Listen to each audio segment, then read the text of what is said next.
আসসালামু আলাইকুম। Hello viewers. তো আজকে আপনাদের মাঝে আর নতুন একটা ভিডিও হাজির হলাম।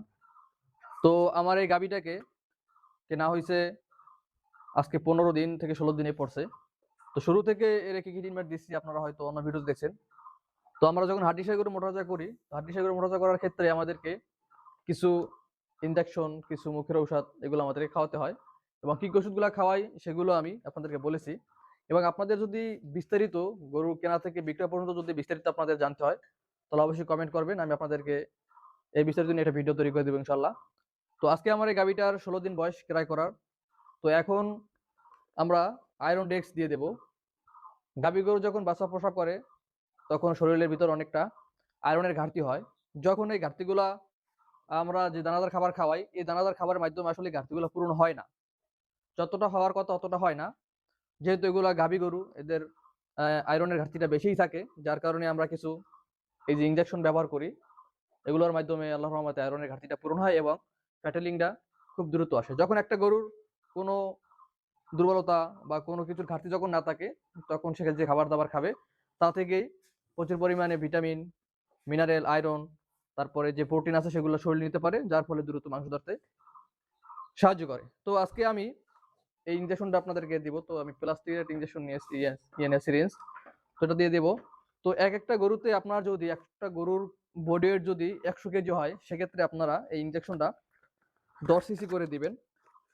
100 কেজি বডি ওয়েটের জন্য আপনারা 10 সিসি দেবেন এবং এটা আপনারা এটার শরীরে সম্পূর্ণ নির্দেশন লেখাই আছে। এটা আপনারা 3 থেকে 5 দিন আপনারা ব্যবহার করবেন। 3 দিন ব্যবহার করলেই হয়ে যায়, আল্লাহর রহমতে এর বেশি আর লাগে না।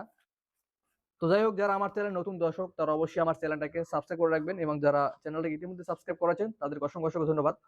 এবং যারা ফেসবুক পেজ থেকে দেখছেন তারা অবশ্যই ফেসবুক পেজটাকে ফলো করে রাখবেন। তো এই ইনজেকশনটা কিন্তু একেবারে কালো, আয়রনের যে ট্যাবলেটগুলো আছে সেগুলো কিন্তু এই কালারেরই। তো এখানে আমার এই গরুটাকে আমি 20 সিসি পরিমাণে দিয়ে দেব। আর আপনারা অবশ্যই যখনই গরুকে ইনজেকশন করবেন অবশ্যই আপনারা একটা বিষয় খেয়াল রাখবেন, যখন গরুর পেট খালি থাকে অথবা আপনি দানাদার খাবার দেন নাই, পেট ফুল ভর্তি না, তখন আপনার ইনজেকশনগুলো দেওয়ার চেষ্টা করবেন। যখন একটা গরু ফুল পেট ভরা থাকে তখন যদি ইনজেকশন দেন শরীরের ভিতরে একটা চাপ পড়ে, যার ফলে অনেক সময় দেখা যায় গরু একটু ঝিকুনি দেয় বা কাঁপুনি দেয়। মানে এটা আমার বাস্তব অভিজ্ঞতা থেকে বলতে আছি, কারণ আমার এইরকম ভুলের কারণে এরকম একটা সমস্যা হয়েছিল কিছুদিন আগে। তো যাই হোক, তো আমি ইনজেকশন নিয়ে নিলাম ওষুধটুক। তারপরে ভিতরে যে বায়ু থাকে এটা আপনারা অবশ্যই ছাড়িয়ে নেবেন।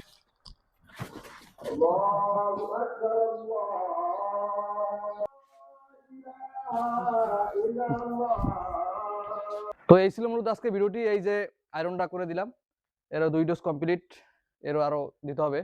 তো সকলে আমার জন্য দোয়া করবেন, আল্লাহ তাআলা যেন এই ব্যবসায় বারাকা দান করেন। আসসালামু আলাইকুম ওয়া রাহমাতুল্লাহ।